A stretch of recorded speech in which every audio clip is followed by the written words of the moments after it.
a moment, let's turn our attention to some economic data now. And Busisiwe Radebe joins me now for a look at some of the economic news and data from the past week and what we can expect next week, right?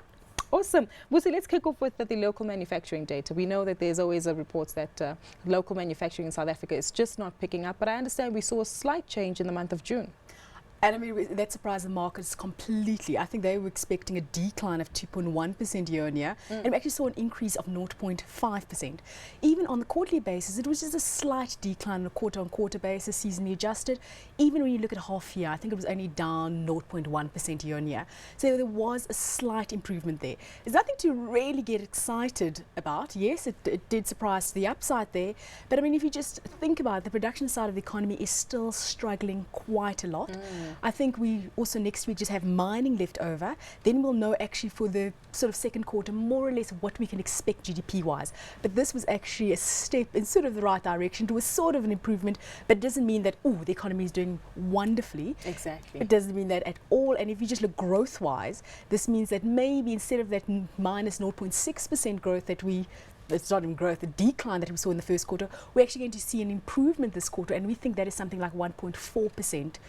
You know, so quarter on quarter. So it's quite a nice little improvement there, but still weak. It's still absolutely weak. Nowhere near the levels where we should actually be. Nowhere near the levels where we should actually be. I mean, when we think about sort of, I think it was the first quarter, because it was the mining strike that had a big impact there. And I saw sort of figures that said, if you just stripped out that huge decline in mining, we actually did see growth of about 2%. Whoa.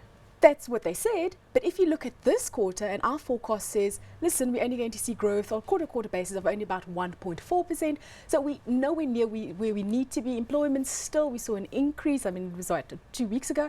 We saw an unemployment rate increase. So it's not doing wonderfully, but this is an improvement and it is a step in the right direction. Well, we certainly hope so, because you also make mention of the fact that the strikes no doubt impacted on both manufacturing and mining. And I understand those two composites make up for a big chunk with regard to SA's GDP contribution. Absolutely, they make a big chunk. I mean, if you just even look at the unemployment figures, because I think it was the second quarter that actually came out, and we thought, oh my word, we're going to see huge numbers of people being unemployed in sort of the mining sector and sort of manufacturing. But we saw a lot of it was actually coming from manufacturing. Not only do they make a big chunk of it, but they actually just feed into each other. So we saw the most jobs lost in the second quarter was from manufacturing. And you're wondering, oh, but mining, we had all that nonsense there. Why aren't we seeing any job losses there? But that will obviously come out. They won't strike. So I can't fire anyone. There aren't really changes happening when people are on strike. We're going to start seeing that in the third quarter. So that is a huge drag on growth, because we're going to have to see it somehow. You couldn't see it in the second quarter.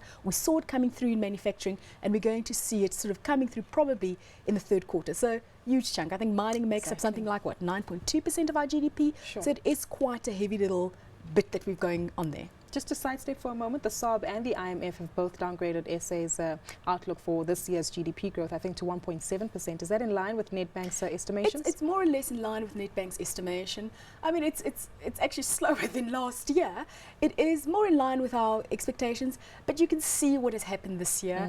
I think we're going to see, I mean, we haven't seen great figures sort of for the first quarter, and our figure for the second quarter is not growth, sort of wonderful growth-wise, but we're going to probably see some improvement come through in the sort of second, third and fourth quarters out there. But if you look at it carefully and you see what's going on overseas, it also falls into our PMIs. If you look at sort of our weaker rand, that falls into manufacturing. With a weaker rand, you can probably, without any strikes or anything like that, you can probably export more, and maybe we're going to see some growth pick up.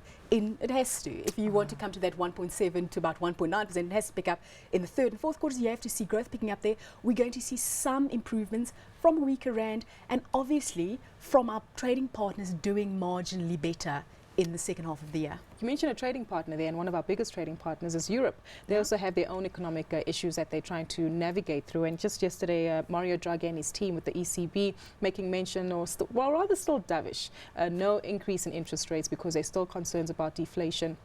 Or inflation concerns going in the opposite direction, as well as they want to see their currency, the euro, weakened quite significantly in order to encourage growth there. I mean, if just dovetailing onto our little manufacturing pieces, what we also still come out this week is a lot of PMI figures, and some of the PMI figures also from the Eurozone actually came out. But I just want to just highlight a little difference here. JP Morgan actually also had a global PMI come out, And this global PMI, it was also this week, I think, this global PMI more or less tells us manufacturing-wise how we have done as sort of on a global level. And the big little little differences you see there is that developing nations were also struggling. You can see our PMI, I think it was 46.6 for July. We were struggling in that little bit there, but you saw that developed nations PMI started looking better, including the Eurozone. I think except for France and Greece that were doing slightly worse there. The Eurozone, I think for 13th consecutive month or something, we saw improvement in PMIs there. So it's still patchy, but there is an improvement coming through there. Obviously, it's going to feed into what's happening on this side because it is one of our biggest trading partners. If manufacturing is starting to pick up and the economy in the Eurozone is starting to slightly pick up, we're going to actually be beneficiaries of that. So we're hoping to be, I suppose there are two things you could look at here. You could see what's happening internationally and say, okay, are we going to get some benefits from what's happening internationally? And then you have to also see what's happening domestically. Are we going to benefit from anything special happening domestically? Right now, the domestic situation is a bit shaky still, but if you look at those figures and say, okay, there are worries still, growth is still patchy in the Eurozone, but there are these sort of green sort of shoots of improvement there, and we're actually going to benefit from that, we hope, unless we got another big strike or something. Oh, we certainly hope not, we'll see. But it certainly looks, in my mind, I've got a picture of a puzzle where some parts are coming together, but there are so many other missing pieces, and hopefully we manage to put those in place. Thank you so much for your time today, as always. That was Busisiwe Radebe, an economist from Nedbank.